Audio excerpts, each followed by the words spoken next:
Assalamualaikum Pak Riza, Damang. Waalaikumsalam warahmatullahi wabarakatuh, Baik. Pak Gugun. Alhamdulillah sehat walafiat. Alhamdulillah, terima kasih Pak Ya. bisa berkenan hadir di pertemuan pagi hari ini. Kita dihadiri oleh Pak Direktur, Pak Riza, Direktur GTK, dihadiri oleh teman-teman guru fisika se-Indonesia yang tergabung dalam Forum Komunikasi MGMP Fisika MA Nasional. Lalu ada juga dari teman-teman dari SMA juga ikut bergabung. Bangga Pak, waktu dan tempat saya persilakan. Oke, terima kasih semuanya. Bismillahirrahmanirrahim. Assalamualaikum warahmatullahi wabarakatuh. Alhamdulillah, ya kita panjatkan puji syukur kepada Allah Subhanahu wa Ta'ala karena pada pagi hari ini kita dalam keadaan sehat walafiat bisa hadir di event ya hari ini. Jadi kita harus bersyukur ya karena dalam kondisi pandemi di mana kesehatan itu menjadi sesuatu yang berharga sekali. Ya, kita bisa hadir sehat walafiat untuk sama-sama mengikuti workshop pada hari ini. Dan juga salawat dan salam kita sampaikan ke junjungan kita Nabi Muhammad SAW. Baiklah Bapak, Ibu-ibu dan juga terutama Bapak Direktur ya, terima kasih atas undangannya sehingga saya diizinkan untuk berbagi ya, ilmu mungkin ya, sharing ya, juga saya bisa belajar dengan Bapak Ibu yang ada di sini tentang bagaimana kegiatan kecerdasan buatan ya di sekolah. Jadi izinkan saya mau share screen ya, tapi belum bisa ini masih di blog untuk share konten. Mungkin bisa dibuka oleh admin.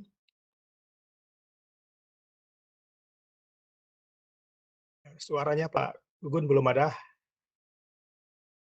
Pak Asep, tolong ditampilkan materi Pak Rizanya Pak Asep.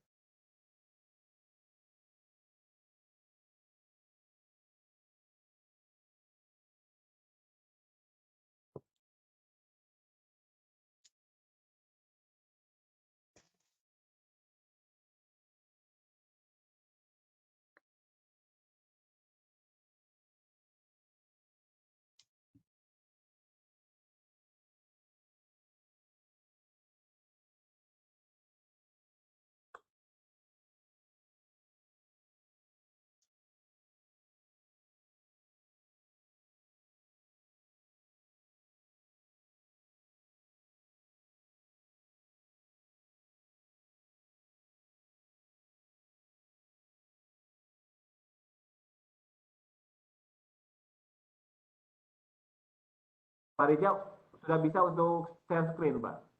Silakan, Pak. Oke ya. Ya share sebentar ya. Saya share.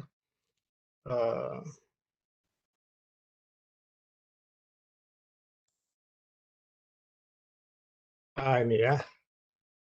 Jadi mungkin saya memperkenalkan diri dulu ya. Nama saya Riza Muhida. Saya tadi sudah jelaskan ya, lulusan dari ITB, kemudian lulusan dari Jepang, kemudian saat ini saya dosen di Universitas Bandar Lampung.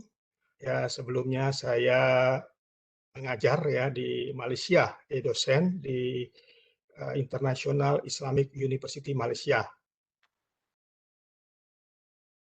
Kemudian selain daripada dosen, saya juga memiliki beberapa kegiatan ya, yaitu saya jadi konsultan di STEM Education di beberapa sekolah ya di Jakarta. Kemudian juga Vice President of ROCI, Robotic Organizing Committee Indonesia. Ini organisasi robot yang paling tua di Indonesia. Kemudian juga saya pernah jadi chair ya di Education Society di IEEE ya, Institute of Electrical and Electronic Engineer. Jadi suatu organisasi profesi tingkat dunia ya, pernah jadi ketua untuk bagian pendidikannya. kemudian juga pernah jadi Wakil Ketua Ikatan Ilmuwan Indonesia Internasional, kemudian saat ini saya jadi Ketua Yayasan Ikatan Ilmuwan Indonesia Internasional, kemudian juga saya menjadi juri ya untuk event nasional dan internasional untuk robotik, dan ya menjadi instruktur untuk kegiatan robotik yang ada di Indonesia, Malaysia, Saudi Arabia, Sudan, Filipina ya, dan negara-negara lain. Kemudian kalau ingin tahu tentang profil saya, Anda bisa cari di YouTube ya. Saya pernah mengisi di acara Kick ND tentang bagaimana pengembangan ya robotik di Indonesia. Nah, itu mungkin beberapa ya informasi ya tentang saya. Selanjutnya saya akan sampaikan tentang materi ya pada hari ini ya.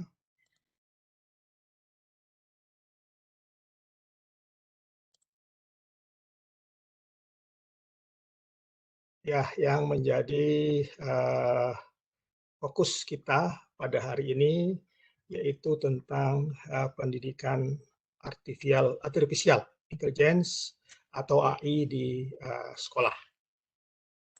Ya, mudah-mudahan materi ini bisa memenuhi keinginan dari para peserta yang hadir di event ini.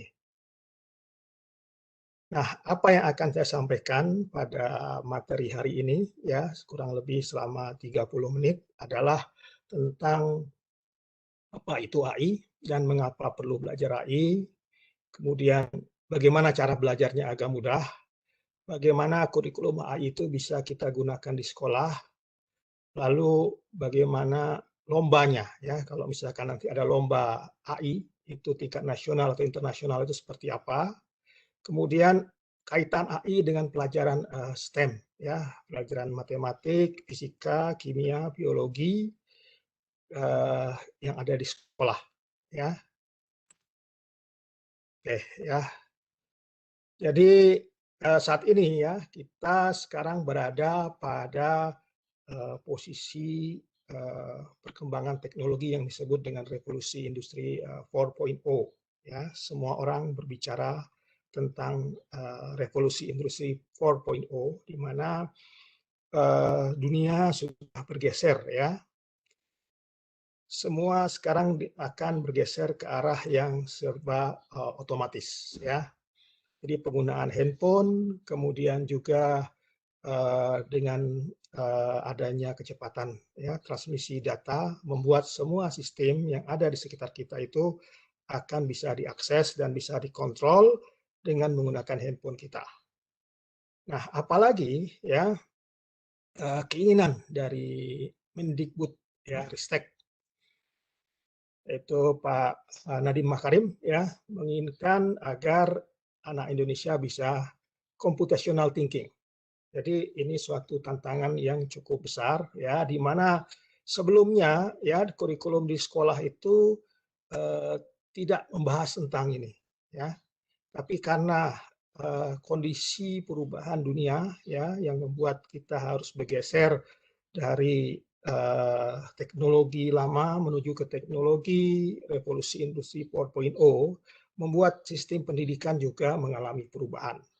Apalagi dengan adanya pandemi saat ini. Jadi dengan adanya pandemi itu membuat kita harus memanfaatkan ya potensi dan sumber daya yang ada, baik itu menggunakan online, komputer atau handphone, agar kita bisa terus belajar, agar kita bisa terus menggunakan teknologi yang ada. Nah, kemudian ya teknologi computational thinking ini sudah digunakan di berbagai negara. Jadi 44 negara dari negara-negara yang ada di PBB sekitar 162 negara itu sudah mengamanatkan agar computational thinking itu masuk di kurikulum sekolah K12 ya. Kalau di luar negeri itu K12 istilahnya ya. Jadi sudah harus masuk ke sana dan ini bisa kita lihat kalau kita search ya tentang negara Cina, India, Singapura, Jepang, ya, Inggris, Amerika dan sebagainya, itu computational thinking itu sudah digunakan di sekolah, sudah masuk di kurikulum sekolah. Di mana ya keinginan daripada negara agar kurikulum computational thinking ini masuk ke sekolah adalah bahwa kurikulum City ini tidak hanya membahas masalah komputasi, ya, tapi yang lebih daripada itu bagaimana siswa tersebut bisa terampil dan mampu memecahkan masalah. Ya, dia mampu kreatif, kemudian mampu menjadi solving problem, ya, dan ini yang dibutuhkan, ya, ketika kita menghadapi permasalahan seperti COVID ataupun ketika mereka masuk ke universitas, mereka punya ide-ide untuk memecahkan masalah yang ada. Nah, apa itu computational thinking, ya, sehingga ditekankan oleh Menteri Pendidikan, ya. Jadi computational thinking itu ada dua hal, yaitu masalah konsepnya dan bagaimana pendekatannya, penggunaannya, ya. Jadi yang pertama yang diajarkan dalam computational thinking adalah logik, ya. Bagaimana kita berpikir sesuai dengan logika. Ini biasanya dalam pelajarannya adalah bagaimana kita membandingkan, ya, satu dengan lain, ya, logis atau tidak, kemudian dalam sesuai dengan matematik atau tidak, ya, benar dan salah, ini diajarkan. Kemudian bagaimana membuat berpikir yang terstruktur, ya, yaitu dengan algoritma, yaitu membuat berpikir yang step dan mengikuti aturan. Jadi kita tidak, ini sangat baik sekali kalau misalkan anak-anak sudah diajarkan tentang algoritma, ya, dari kecil, ya, sehingga mereka akan berpikir sesuai urutan dan logis, ya. Jadi ini akan mempercepat, ya, kemampuan mereka dalam merancang sesuatu, ya, untuk berpikir atau membuat. Kemudian dekomposisi, yaitu persoalan-persoalan yang susah itu mampu buat menjadi hal-hal yang kecil, menjadi bagian-bagian yang kecil, dan baru diselesaikan bagian per bagian. Ini adalah cara berpikir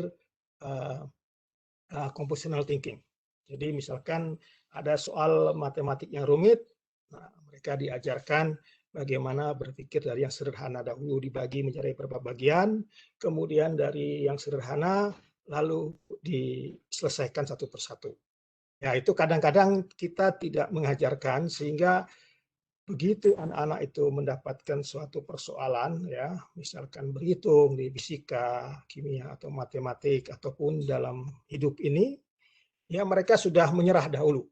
Padahal belum melihat bahwa soal itu bisa dipecahkan dengan part by part, ya. Kemudian yang keempat adalah pattern, yaitu pola. Jadi mencari pola yang sama. Jadi kalau misalkan mereka menghadapi soal berhitung, kalau sudah pernah melakukan metode yang lain, ya, kemudian mereka mencoba apa yang sama, ya, kemudian dari yang sama itu mereka coba selesaikan masalah. Kemudian abstraksi, yaitu menghilangkan bagian-bagian tidak penting, ya, lalu membuatnya lebih rapi, lebih mudah dikerjakan. Kemudian yang keenam adalah evaluasi, ya, yaitu menilai apakah yang dikerjakan ini sudah cukup baik atau tidak. Kalau belum, dia kembali lagi ke atas tadi, ya.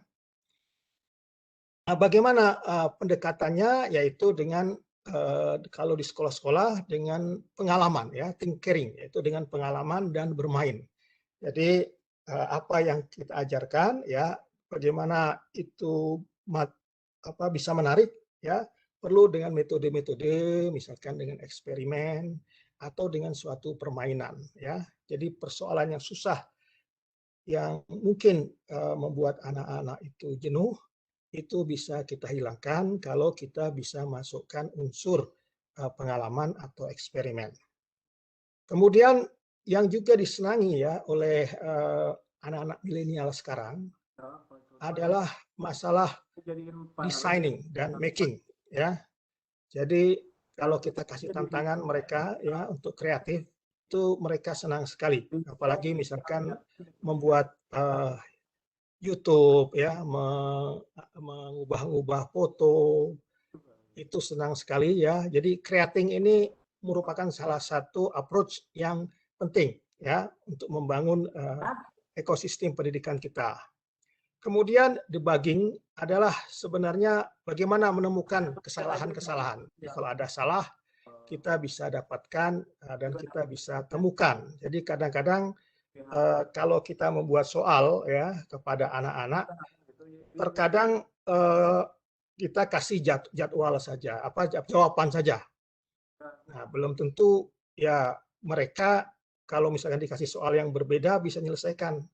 Nah, ini perlunya kita mengajarkan bagaimana menemukan kesalahan-kesalahan itu ya sehingga dengan adanya latihan soal berkali-kali mereka bisa menemukan kesalahan dan bisa memperbaikinya ya. Kemudian ketekunan ya. Jadi artinya istiqomah. Jadi tidak bisa cepat putus asa ya. Ini penting ya. Lalu yang terakhir ya pendekatannya adalah kolaboratif, dilakukan cara bersama-sama ya baik itu guru maupun anak-anak ya siswa maupun sesama siswa itu sendiri. Nah, sehingga kalau kita melihat ya bahwa computational thinking dengan konsep seperti ini sangat bagus sekali ya. Dan ini bisa masuk ke semua pelajaran, tidak hanya pelajaran IPA ya, tapi semua pelajaran ini bisa masuk ke computational thinking ini bisa masuk ke sana ya. Nah, kemudian konsep lain di computational thinking itu ada coding ya. Jadi coding itu adalah bagian dari computational thinking ya. Sebentar saya petanya ada. Sebentar ya.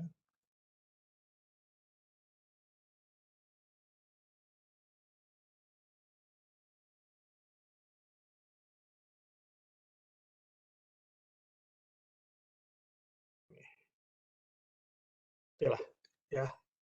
Jadi bagian terbesar dari computational thinking itu di bawahnya ada coding. Kemudian di bawah coding ada yang disebut dengan robotik, artificial intelligence dan IoT. Nah, apa itu coding ya? Jadi kalau kita menyampaikan ke siswa atau kita sendiri menganggap coding itu susah sekali ya.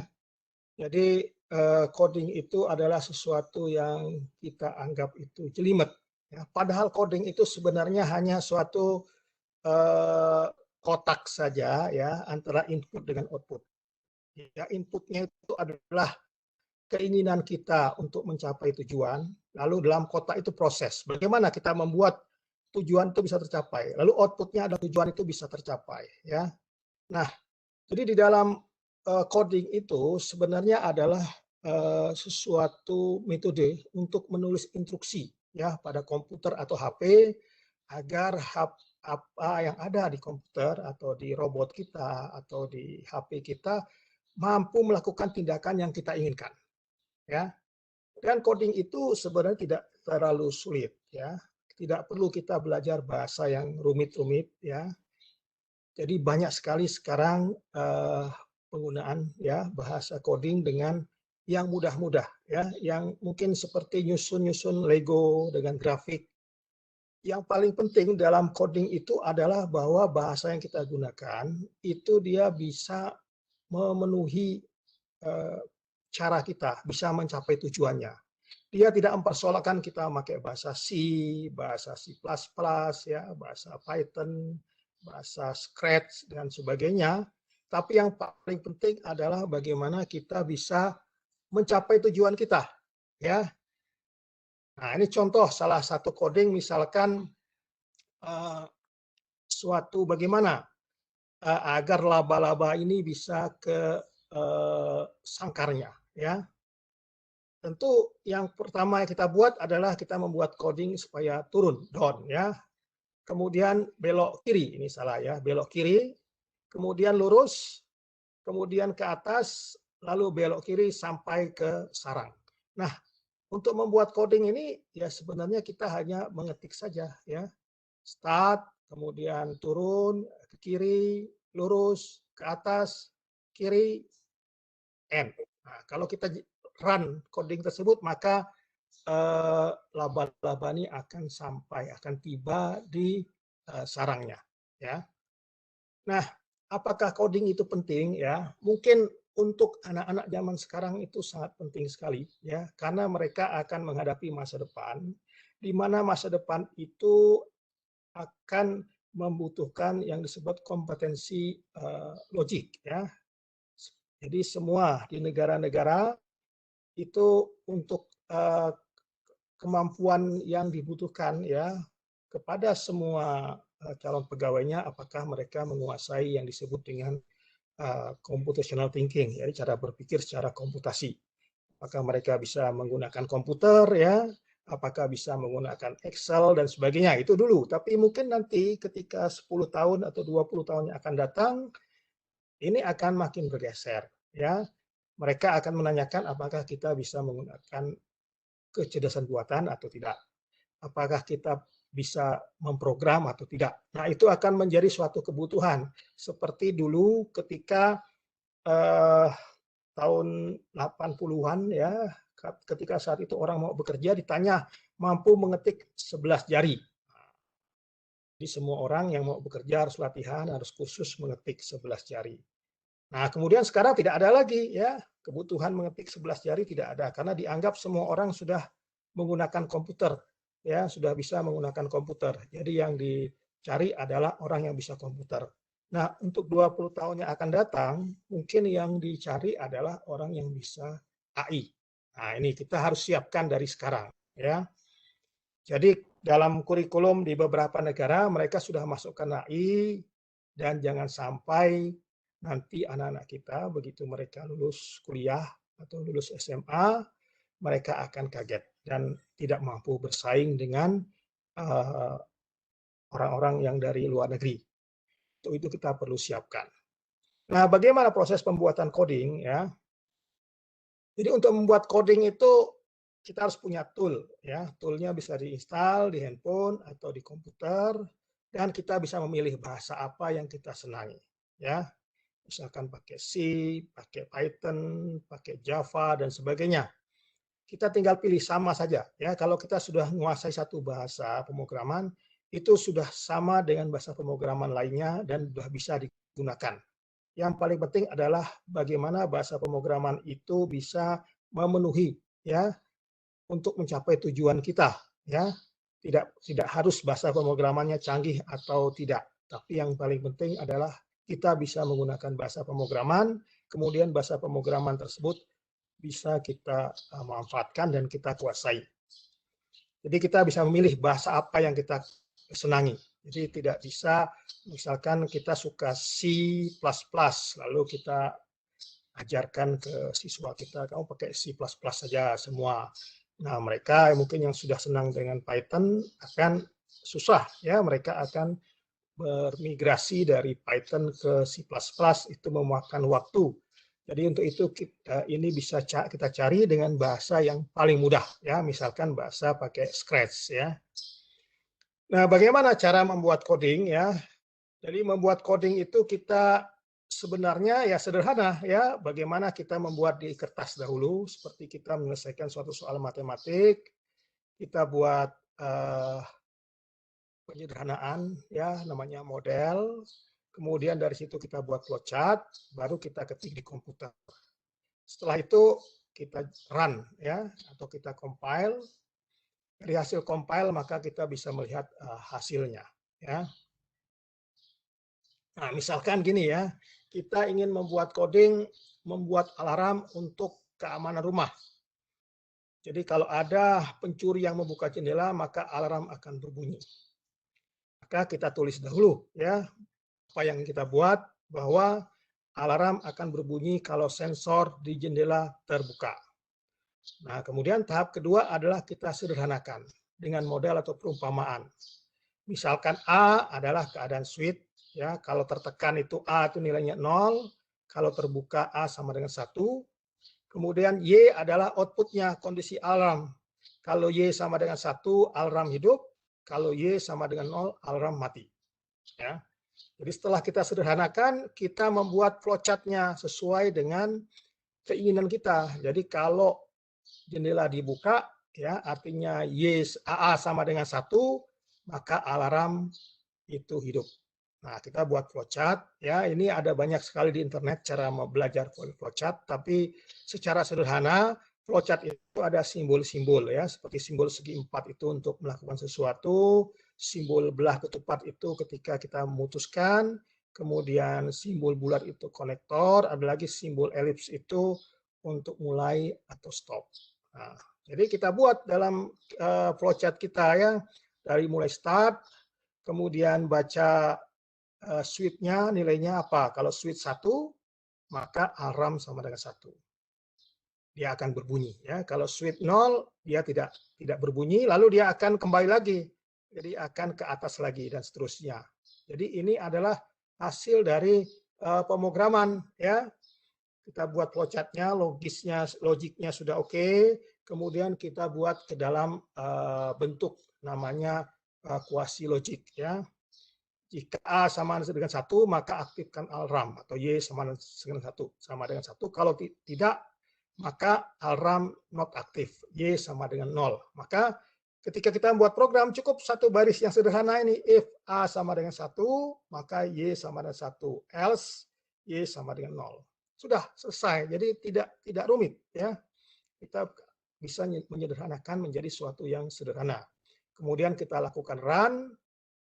Run itu adalah satu proses untuk membuat bahasa yang tadi kita buat, diterjemahkan ke dalam bahasa mesin, kemudian dieksekusi oleh komputer ataupun handphone kita.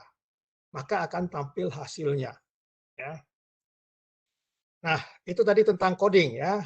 Sekarang kita masuk ke artificial intelligence yang jadi bahan diskusi kita hari ini. Jadi AI ini sekarang menjadi hal yang sangat populer, ya. Jadi dikit-dikit kita mendengarkan adanya AI, ya. Karena AI ini membuat pekerjaan manusia itu menjadi lebih mudah dan lebih cepat. Jadi misalkan kita melihat tol, ya. Tol itu dulunya ada pegawai yang menerima tiket, pembayaran uang. Kemudian sekarang pegawai-pegawai yang jaga di pintu tol itu mereka tidak ada, ya. Diganti dengan sistem otomatis dengan gate, di mana sistem otomatis itu akan membuka gate kalau mereka punya kartu tol yang cukup. Kemudian sekarang berkembang lagi, mereka tidak perlu kartu, tapi cukup dengan suatu gelombang radio yang ditempel di depan mobil. Ketika mendekati pintu tol, maka gelombang radio itu akan dibaca oleh alat yang ada di pintu tol, kemudian akan dianalisis apakah benar, ya, mobilnya seperti itu, ya, lalu sudah benar dana yang ada di banknya itu sudah mencukupi, baru pintu gate-nya terbuka. Nah, ini sudah menggunakan kecerdasan buatan, ya. Juga sekarang ada di polisi misalkan, ya, untuk tilang elektronik itu juga menggunakan kecerdasan buatan. Misalkan polisi bisa tahu, ya, secara itu bukan polisi sebenarnya, tapi adalah kamera yang dilengkapi dengan kecerdasan buatan. Jadi bisa tahu misalkan orang tersebut sedang main HP atau tidak, atau orang tersebut sedang pakai seatbelt atau tidak, ya, itu bisa tahu. Dengan begitu maka pekerjaan polisi untuk mengecek satu persatu mobil jadi hilang, ya, diganti dengan kamera, dan ini akan jadi lebih cepat lagi karena kamera bekerja secara mesin, ya. Jadi kalau mesin itu dia bisa bekerja 24 jam dan bisa dengan kecepatan yang tinggi. Jadi AI ini sudah banyak sekali, sudah kita temui sehari-hari, ya. Jadi sehingga mengapa negara-negara di luar negeri itu mengharapkan, ya, atau meminta sekolah itu mulai mengajarkan computational thinking lalu mengarahkan ke AI. karena kita sudah pakai, tapi kadang-kadang kita tidak mengerti bagaimana proses yang ada di dalamnya. Kemudian bagaimana pemanfaatan yang lain, ya. Misalkan kita bisa melihat di sekitar kita sudah menggunakan AI kalau kita belanja, ya. Kalau kita belanja, misalkan kita mencari baju, maka nanti akan muncul rekomendasi belanja item-item baju. Tapi dia komputer ataupun handphone kita itu sudah merekam perilaku kita sebelumnya. Misalkan kita selalu mencari yang kaitan dengan wanita, maka rekomendasi yang muncul itu akan lebih banyak baju-baju wanita karena dia tahu ini penggunanya ini adalah seorang wanita. Nah, itu bisa terjadi kalau misalkan menggunakan kecerdasan buatan. Kemudian juga Google Assistant, ya, di handphone kita bisa minta apa, minta tolong putarkan lagu, minta tolong untuk buat joke yang lucu, itu bisa, ya, dengan Google Assistant. Kemudian ada lagi yaitu dengan sebagai penerjemah, ya, penerjemah kita misalkan kita kalau dulu menerjemahkan buku ataupun tulisan, ya, dalam bahasa Inggris ke bahasa Indonesia itu memakan waktu lama. Kalau sekarang kita tinggal masuk ke Google Translate, ya, kita copy paste apa yang ingin kita terjemahkan, maka akan keluar hasilnya dengan cepat, ya. Dan ketepatannya makin lama makin bagus, ya, makin mendekati kemampuan penerjemah profesional. Ini juga pakai kecerdasan buatan. Kemudian untuk mengecek muka dan sebagainya, ini juga pakai kecerdasan buatan. Dan ini akan diterapkan di mana-mana nanti, ya, dalam 5 tahun lagi mungkin akan banyak sekali kamera atau mobil otomatis ataupun alat pembuang sampah otomatis yang semuanya menggunakan kecerdasan buatan, ya. Nah, ini adalah peta dari kecerdasan buatan, ya. Jadi lingkup keseluruhan itu adalah kecerdasan buatan, yaitu suatu kecerdasan yang dibuat dalam komputer ataupun mesin yang berusaha untuk mengikuti apa yang dipikirkan oleh manusia, ya. Jadi kecerdasan buatan ini sejarahnya itu pertama-tama bagaimana, ya, membuat mesin itu jadi cerdas, ya, seperti manusia, itu tahun 1950-an. Kemudian tahun 1980 itu dikembangkan lagi, tidak hanya bisa membuat mesin yang bisa berpikir, ya, seperti manusia, tapi mampu untuk belajar, ya. Itu yang disebut dengan machine learning, ya. Kemudian tahun 2010 berkembang lagi namanya deep learning. Jadi tidak hanya mampu belajar, tapi mampu juga mengembangkan apa hasil belajar dan mampu untuk menganalisis dan mengembangkan hal-hal yang baru, ya. Itu yang disebut dengan deep learning karena ini menggunakan jaringan saraf buatan, ya. Dan aplikasi daripada AI ini, ya, sangat banyak sekali, ya, dari mulai game untuk PC, kamera, robot untuk teks, ya, membaca teks atau tulisan, untuk mendeteksi wajah, untuk mendeteksi suara, ya, untuk expert system, ya. Jadi banyak sekali, ya, sudah dipakai di berbagai macam kegiatan, ya. Jadi AI ini sebenarnya hanya tool saja, ya. Hanya tool untuk memudahkan dan mempercepat pekerjaan manusia. Jadi kita jangan menganggap AI ini sesuatu yang berbahaya, yang bisa mengalahkan manusia, ya. Ya, bagaimanapun manusia sebagai pembuatnya akan lebih unggul, ya.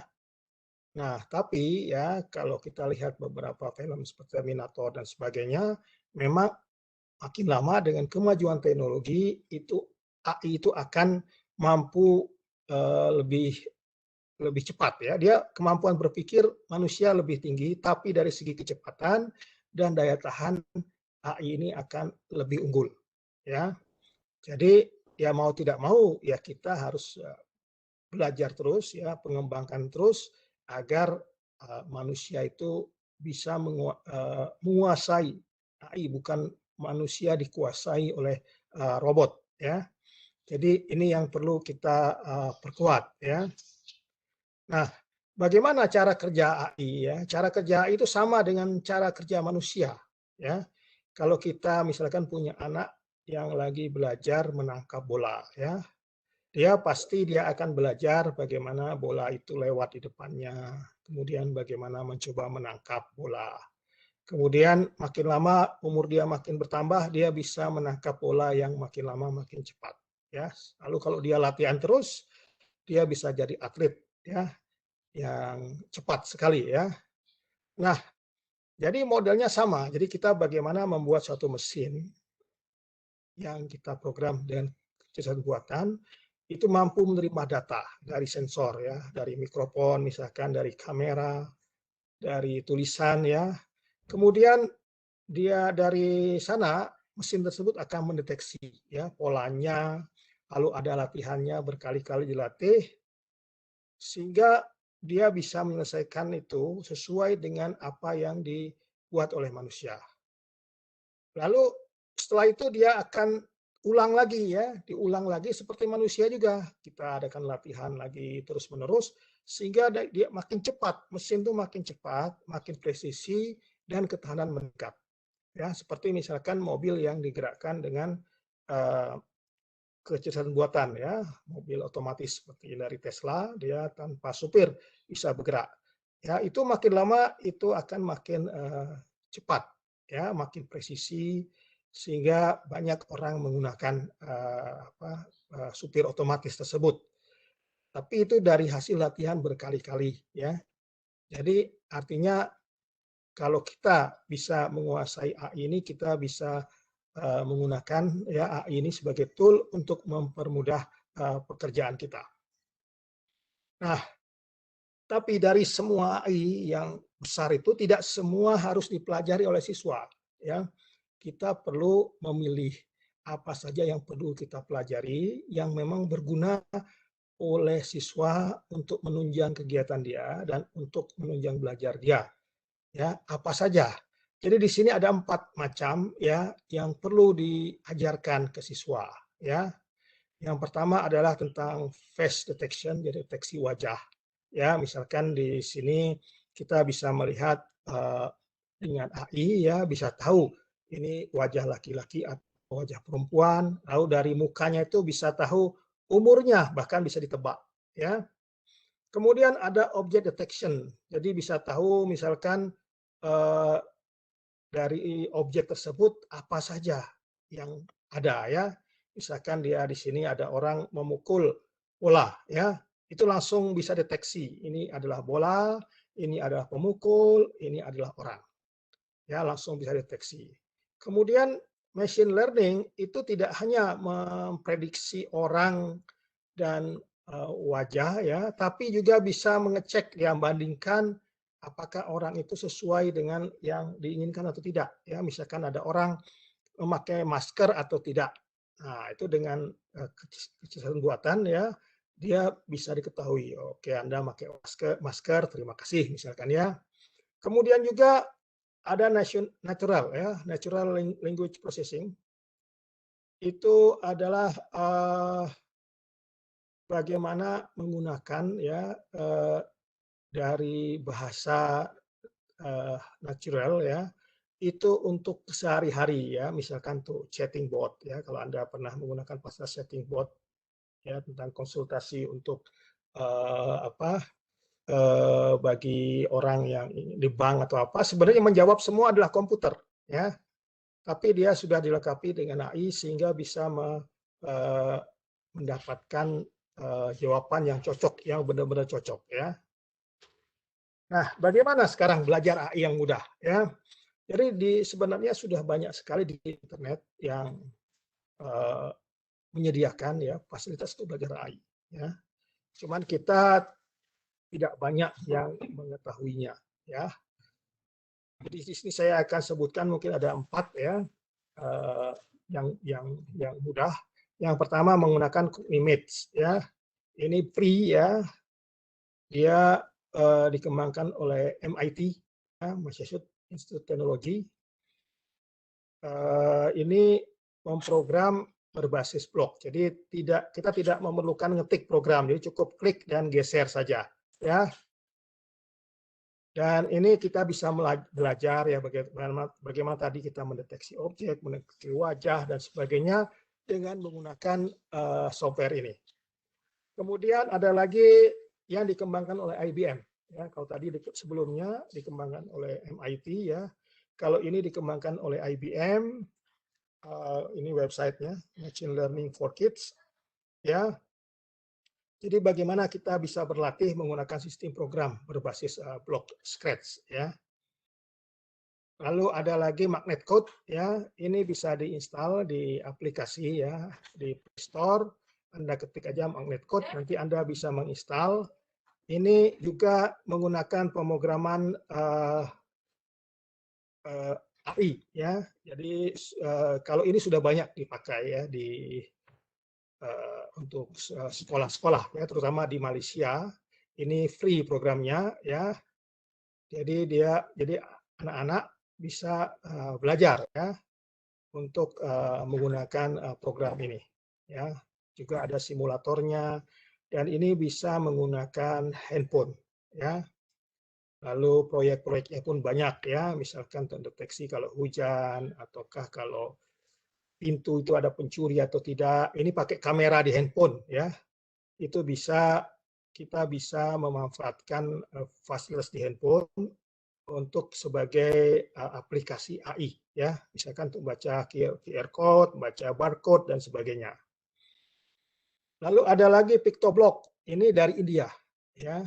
Dari Stempedia di mana ini juga mengajarkan AI ya, ini free juga ya, ini berbasis Scratch ya, sama dengan yang dari MIT dan IBM berbasis Scratch.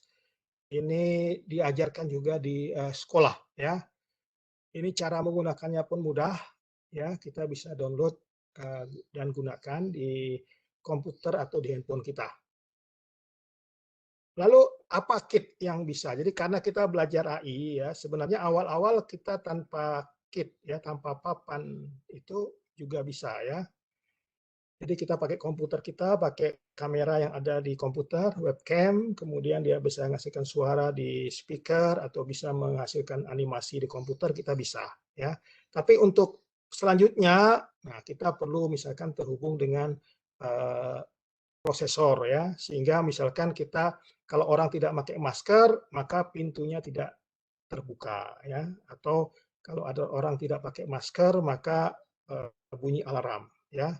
Ini ada Arduino, juga ada papan IoT dan AI ya, kita kembangkan di sini. Jadi ini bisa dipakai secara sendiri papan atau kita gunakan bersamaan dengan robot ya. Ini saya buat sendiri papannya. Ini bisa dipakai di sekolah-sekolah ya dengan harga yang cukup murah karena kita buat sendiri. Nah, bagaimana sekarang kurikulumnya ya? Bagaimana kita bisa memanfaatkan AI ini masuk ke kurikulum kita ya, terutama dalam suasana pandemi ini ya. Jadi untuk masuk ke kurikulum AI ya pertama kita harus ada keinginan yang kuat. Karena kalau masukkan suatu kurikulum tidak bisa hanya pertemuan sekali dua kali, itu harus dalam satu semester dan harus ada yang memegang terus ya kelas tersebut ya. Dan ini bisa masuk ke intra atau ekstra kurikuler. Jadi misalkan bisa diadakan di hari Sabtu ya 1,5 jam atau 2 jam. Kemudian harus ada rutin ya 16 kali pertemuan ya. Kemudian dimulai dari pelajarannya dimulai dari dasar ya, dari coding, robotika, kemudian AI. Kemudian diberi latihan ya untuk menyelesaikan masalah secara praktis, lalu ada ujian dan ada nilai ya. Ada sertifikat ya biasanya. Misalkan ada sertifikat dari organisasi profesi ya untuk pendidikan AI, mungkin kita bisa membuat organisasi profesi pendidikan AI Indonesia ya, belum ada itu, mungkin bisa dibuat. Ini juga bisa menghasilkan sertifikat yang bisa dipakai oleh siswa dan guru. Ya. Nah, bagaimana kurikulumnya? Ini kebetulan saya sudah coba membuat ya. Kita bisa membuat kurikulum HI itu dari mulai semester 1 sampai semester 6. Jadi selama 3 tahun ya. Di mana setiap satu semester ada 16 kali pertemuan, ada ujian ya seperti pelajaran biasa ya. Semester 1 misalkan ada dasar coding, dasar robot, dasar AI, dasar IoT. Kemudian semester 2 ada aplikasinya, semester 3 ada kaitan dengan robot dan AI. Kemudian semester 4 ada aplikasi robot AI ya, aplikasi robot IoT. Kemudian semester 5 tentang bagaimana itu membuat learning machine dan aplikasi di data science. Kemudian semester 6 itu adalah tentang masalah keamanan, lalu bagaimana membuat kontrol dengan AI dan IoT. Ya, ini contoh ya. Contoh kurikulum AI semester pertama, misalkan bagaimana kita belajar softwarenya dulu, bagaimana membuat animasi, bagaimana kita mengcoding perintah logik ya, if then else, kemudian penggunaannya, bagaimana menghidupkan motor, bagaimana membuat kipas, bagaimana menggerakkan motor servo ya, lalu membuat proyek parkir, membuat proyek alarm, kemudian koneksi dengan lampu LED, dengan sensor, lalu ada IoT, ya, kecerdasan buatan dengan video, lalu membuat parking gate dengan menghitung mobil yang lewat dengan menggunakan internet. Jadi ini gabungan antara IoT dan AI. Ya. Nah, ini bagaimana sekarang lombanya? Kalau misalkan nanti di sekolah-sekolah sudah banyak diajarkan AI, kemudian kita perlu pikirkan bagaimana lomba ya, karena namanya siswa itu kalau tidak diberi tantangan tidak begitu menyenangkan sebenarnya. Jadi untuk lombanya itu bisa kita ada tiga mata lomba yang bisa kita gunakan. Ini bisa digunakan secara online ya. Misalkan bagaimana membuat proyek kreatif human computer interaction. Jadi bagaimana siswa itu membuat sesuatu yang bisa terhubung dengan komputer dan bisa berinteraksi dengan komputer tapi melalui sensor ya. Misalkan membuat simulator ya, simulator mengemudi ya, atau membuat jump dance ya, ada di mall-mall itu kan, orang injak sana lampunya hidup, lalu ada panduan narinya 1, 2, ini juga contoh ini ya, tapi bisa membuat proyek-proyek yang lain. Lalu juga bisa membuat line follower, jadi lomba robot line follower yang digerakkan dengan kamera, kemudian juga lomba robot soccer, tapi ini digerakkan dengan suara. Jadi cukup menarik ya, kalau lomba-lomba ini bisa kita gunakan. Kemudian bagaimana kaitan dengan kurikulum ya, kurikulum STEM di sekolah. Jadi artinya kalau tadi kita mencoba AI itu sendiri jadi pelajaran sendiri, tapi AI juga bisa menunjang untuk kurikulum STEM di sekolah ya. Misalkan untuk matematika bagaimana menghitung jumlah bora pakai kamera ya, bagaimana memprogramnya, menghitung luas ya. Ini biasanya ada ya di matematik tentang probabilitas, tentang menghitung integral ya, bagaimana menghitung gradien ya dengan kamera, dan masih banyak-banyak yang lain ya. Lalu aplikasi fisika, bagaimana menghitung besaran fisika seperti kecepatan, suhu, posisi dan sebagainya ya. Kimia juga ada ya, bagaimana mengukur reaksi kimia, bagaimana membuat reaksi kimia secara otomatis. Kemudian biologi yaitu bagaimana mengukur pertumbuhan tanaman ya. Nah, jadi itulah beberapa hal yang mungkin berguna ya bagi kita ya dalam menggunakan teknologi AI. Ya. Mungkin sampai di sini ya materi saya, nanti kita bisa lanjutkan dengan tanya jawab. Saya kembalikan lagi kepada moderator. Assalamualaikum warahmatullahi wabarakatuh. Waalaikumsalam warahmatullahi wabarakatuh. Alhamdulillah, Masya Allah, Pak Riza, terima kasih. Ilmunya banyak sekali yang kami peroleh. Ada beberapa hal yang sangat besar yang kami catat, dan itu mungkin baru bagi kami di madrasah, Pak Riza ya. Di antaranya ada computational thinking yang dengan beberapa karakternya, dengan kemampuan komputer.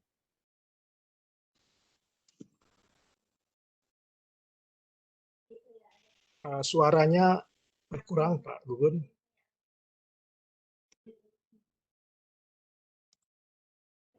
Nampaknya Pak Gugun ini ada gangguan low bit ya.